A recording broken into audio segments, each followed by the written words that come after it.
Voice of Java के लिए मैं तरुण भरत चौधरी एक बार फिर मैं वॉइस ऑफ जावा में अपने दर्शकों का स्वागत करता हूं और अपने दर्शकों से खेद प्रकट करना चाहता हूं। कल का एक एपिसोड जो तकनीकी खराबी की वजह से हम दिखा नहीं पाए और विनोद जी से भी क्षमा चाहूंगा कि वो एपिसोड तकनीकी वजह से हम दिखा नहीं पाए। और पुनः विनोद जी का मैं धन्यवाद करना चाहता हूँ जिन्होंने एक बार फिर हमारे निवेदन को स्वीकारा, एक बार फिर अपने व्यस्ततम समय में से अपना थोड़ा सा समय निकाला और हमारी जनता के लिए हमारा निवेदन स्वीकार करा। कार्यक्रम हैशटैग बात मध्यम वर्ग की में एक बार फिर मैं विनोद जी का स्वागत करता हूँ। विनोद जी के बारे में मैं थोड़ा सा परिचय देना चाहता हूँ। जो परिचय का तो मोहताज नहीं है, पूरी जिले के लोग इनको जानते हैं, फिर भी मैं हमारे दर्शकों को, हमारी जनता को विनोद जी के बारे में कुछ बताना चाहता हूँ। विनोद जी वरिष्ठ अभिभाषा के और धार्मिक, राजनीतिक और सारे क्षेत्रों में इन्होंने, सांस्कृतिक क्षेत्रों में भी इन्होंने अपनी सेवाएं नगर को और जिले को दी है। विनोद जी के बारे में कुछ बात जो मैं आपको बताता हूँ। अभिभाषक संघ के लगातार 28 वर्षों तक के अध्यक्ष रहे, अखिल भारतीय राजपुरोहित समाज मध्य प्रदेश के अध्यक्ष, ब्राह्मण समाज पेटलाद के अध्यक्ष, पूर्व नगर परिषद अध्यक्ष एवं एल्डरमैन, सांसद प्रतिनिधि, अखिल भारतीय अधिवक्ता परिषद के तहसील अध्यक्ष। अपने जीवन काल में शायद सेवा के सारे आयामों को ये छू चुके हैं जिनसे इन्होंने नगर और जिले की जनता को और दर्शकों को अपनी सेवा दी है और अपने कार्यकाल को पूरी तरीके से अपने निस्वार्थ भाव से निभाया है। विनोद जी, मैं चाहूंगा कि आप दर्शकों के लिए दो शब्द कहें। तरुण भाई, मैं वॉइस ऑफ जावा को बहुत बहुत धन्यवाद देता हूं और आभार मानता हूं इस बात का कि आप इस संकट के समय में एक ऐसे वर्ग जिसके बारे में बहुत कम जिनके बारे में दृष्टिकोण जाता है, उनके बारे में आपने सोचकर एक कार्यक्रम जो चालू किया है, वह कार्यक्रम निश्चित रूप से जो है मध्यम वर्ग के परिवार को ढाढ़स बंधाएगा और उनके लिए कारगर साबित होगा, उन्हें सहायता और मदद करेगा। इसलिए मैं आपको बहुत बहुत धन्यवाद देता हूं कि आपने मध्यम वर्ग के बारे में सोचकर उसके बारे में कार्यक्रम आयोजित किया है। जनता को मैं बताना चाहूंगा और दर्शकों को भी ये बताना चाहूंगा कि विनोद जी आज भी नगर और जिले में अपनी सेवाएं दे रहे हैं, वकील के पेशे से वकील के तौर पर। और जनता से यही अपील गुजारिश करता हूं कि आप विनोद जी के आगे के जो जीवन काल है उनके लिए अच्छे से गुजरे। विनोद जी, मैं ये चाहता हूं कि आप कानून के बड़े ज्ञाता है, शायद कानून की एक किताब भी है और अपने आप में एक बृहद विषय है, तो मैं चाहूंगा कि आप मध्यम वर्ग को किस नजर से देखते हैं, ये हमारे दर्शकों और जनता तक आपकी बात पहुंचाए।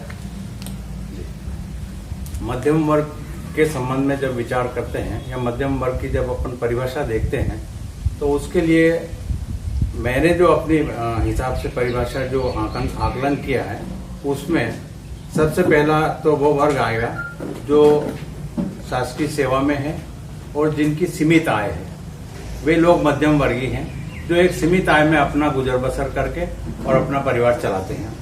दूसरे वे कृषक हैं जो कम खेती है, जिनके पास में कम खेती में उनकी आय उपार्जन करके उसकी भी सीमित आय है एक तरह से, उस सीमित आय में वो अपना वर्ष भर जीवन गुजारते हैं, वर्ष भर अपने परिवार को चलाते हैं। तीसरा मैं जो देखा है, जो आकलन किया है, उसमें वे छोटे व्यापारी हैं जो सुबह दुकान लगाते हैं, शाम को आय अर्जित करके अपना परिवार चलाते हैं। जैसे किराने के छोटे छोटे व्यापारी हो या खोमचे वाले हो या ठेला गाड़ी पे चाय की दुकान लगाने वाले हो या छोटी छोटी दुकानें लगाकर अपना गुजर बसर करने वाले हैं, वे मध्यम वर्गीय परिवार हैं जिनकी आय, तीसरा वर्ग जो मैंने बताया वो भी सीमित आय वाला परिवार है। और इन तीनों जो वर्ग मैंने बांटे हैं, उन तीनों वर्ग के सामने संघर्ष हमेशा प्रायः बना रहता है, चाहे वो किसी भी दृष्टि से, किसी भी परिस्थिति में, किसी भी काल में या किसी भी परिस्थितियों में हो। जैसा कि विनोद जी ने हमको बताया कि मध्यम वर्ग के तीनों वर्गों के बारे में विनोद जी ने हमें जानकारी दी। विनोद जी, मैं चाहता हूं कि जैसे लॉकडाउन को आज 40 दिन से ज्यादा हो गए हैं, बहुत सी परेशानियों का सामना हमारा वर्ग कर रहा है। बहुत सी परेशानियां आपके जीवन में भी शायद आई हो या आपके करीबी मित्र, रिश्तेदार इन परेशानियों से गुजरे होंगे, तो मैं चाहता हूं कि आप उन परेशानियों को हमारे साथ, हमारे मंच पर रखें। मैं भी एक मध्यम वर्ग का ही सदस्य हूँ, मध्यम वर्गीय परिवार का सदस्य हूँ। बचपन से काफ़ी परेशानियां देखते हुए एक इस मुकाम पर हम पहुंचे हैं। और जहां तक मध्यम वर्गीय परिवार का सवाल है, उसके सामने बहुत सारी चुनौतियां रहती है। एक तो ये कि उसे अपना स्तर बना के दिखाना, समाज में वो ये विचार करता है मध्यम वर्गीय परिवार, कहीं ऐसा नहीं हो कि कोई मुझे ये कह दे कि इसने ये काम नहीं किया जो उसे करना चाहिए। तो वो अपना एक स्टेटस मेंटेन करने के लिए बहुत सारे प्रयास करता है। और मध्यम वर्ग का जो सदस्य है, मध्यम वर्गीय परिवार की एक भावना जो है, वो मैं आपको एक उदाहरण या एक धार्मिक हिसाब से देखें तो बताऊं मैं आपको कि सुदामा जो थे कृष्ण के मित्र, वह जब उनके परिवार में आर्थिक संकट आया तो उनकी पत्नी ने उनसे कहा कि आपके मित्र राजा हैं, कृष्ण हैं, उनके पास जाइए, उनसे सहायता ले लीजिए। तो बड़ी मुश्किल के बाद सुदामा माने इस बात को और वो अपनी पत्नी की बात मानकर कृष्ण के महल में गए। वहां रुकने के बाद भी वो वापस आए, तब तक भी वो अपनी सहायता जो मांगना थी वो नहीं मांग पाए। तो ये कृष्ण जो सुदामा का जो चरित्र है, सुदामा की जो सोच है, वही सोच मध्यम वर्ग के आदमी की है। मध्यम वर्ग का व्यक्ति इसी तरह की सोच रखता है, किसी के कोई सहायता देने आए तो भी उसको सहायता लेने में संकोच पैदा होता है। तो ऐसी परिस्थितियों में मध्यम वर्ग का व्यक्ति ही सब तरह की आपदाओं को बर्दाश्त करता है।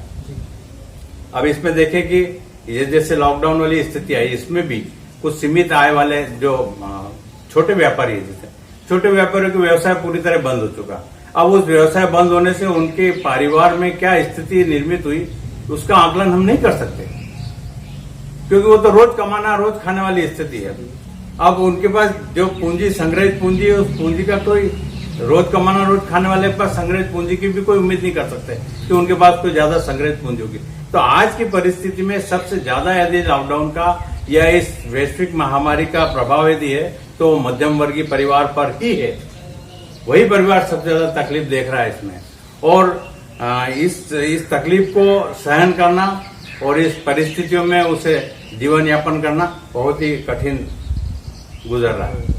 जैसा कि विनोद जी ने हमको बताया, मध्यम वर्ग की स्वाभिमानता के बारे में उसकी सोच किस हिसाब से चलती है, वो भी हमें एक उदाहरण से बताया है। जैसा कि बिल्कुल सही है, मध्यम वर्ग का संकोच कहीं ना कहीं करता ही है हर चीज में। सरकार के सामने भी संकोच करता है वो, और किसी वर्ग विशेष से जो वो उसकी मदद करना चाहते हैं या कोई दानदाता है उसकी मदद करना चाहता है, उसमें भी वो संकोच करता ही है पूरी तरीके से।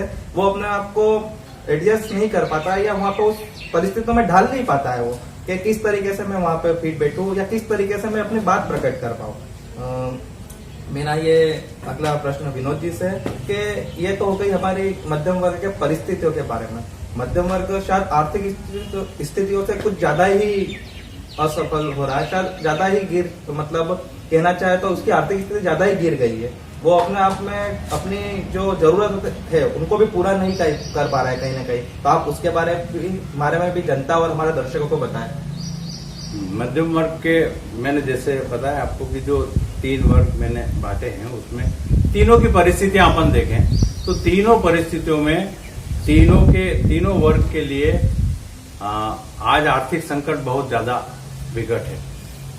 जैसे शासकीय कर्मचारी यदि है तो उसकी सीमित आय है, उसको कई बार अपनी सीमित आय से ज्यादा अर्जित करने के लिए और भी कार्य करना पड़ता है, किंतु वो कार्य आज की तारीख में नहीं है। इस कारण से उनके परिवार को चलाना मुश्किल हो रहा। व्यापारी के लिए भी परेशानी आ रही और किसान के लिए भी परेशानी आ रही कि किसान अपना लॉकडाउन में कैसे इसको पूर्ति करे। तो मेरा इस आर्थिक संकट से निपटने के लिए एक तो ये है कि आपसी सहयोग की आवश्यकता जरूर है, कि हर आदमी आपसी सहयोग से इस संकट से, जो आदमी लॉकडाउन के कारण या इन परिस्थितियों में परेशानी में है, दूसरा यदि कुछ सक्षम है तो वो उसकी मदद करे। पहला तो मेरा यही कहना कि आपसी सहयोग से इस संकट में निपटने की आवश्यकता है। शासन से कितनी अपेक्षा कर सकते हैं हम ये कि जिस आदमी की आर्थिक स्थिति खराब हो चुकी है, जो आर्थिक संकट से गुजर रहा है, उसे बैंक से ऋण की सहायता दी जाए और वो ऋण सहायता भी न्यूनतम ब्याज पर दी जाए, ताकि वो उसको वहन करके और अपने इस संकट के समय को थोड़ा सा आसान करके और जी सके। जैसा कि विनोद जी ने हमें बताया है, सरकार भी बहुत मदद कर रही है, बहुत प्रयास कर रही है, फिर भी शायद ये प्रयास कुछ शायद निचले लेवल या ग्राउंड लेवल पर ये सही से हो नहीं पा रहा है, या शायद बहुत कम लेवल पर पहुंच पाए।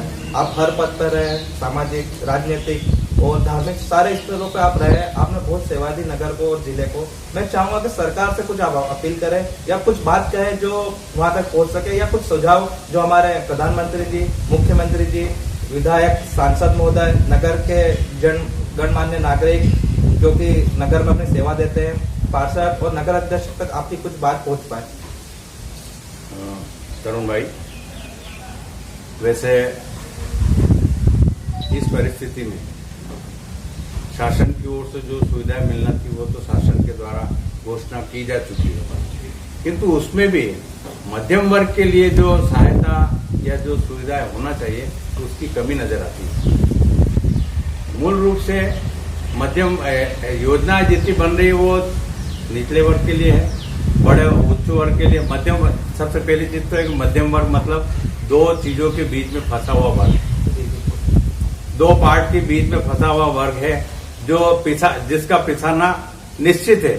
दो पार्ट के बीच में जो चीज आई है वो पिसती है, वो पिछाना निश्चित है। तो उसी दृष्टि से देखें तो मध्यम वर्ग पिछा रहा है, और इसके लिए जितनी योजनाएं बन रही है, आज जो सहायताएं दी जा रही है वो मध्यम वर्ग के लिए सहायता इसमें कम है।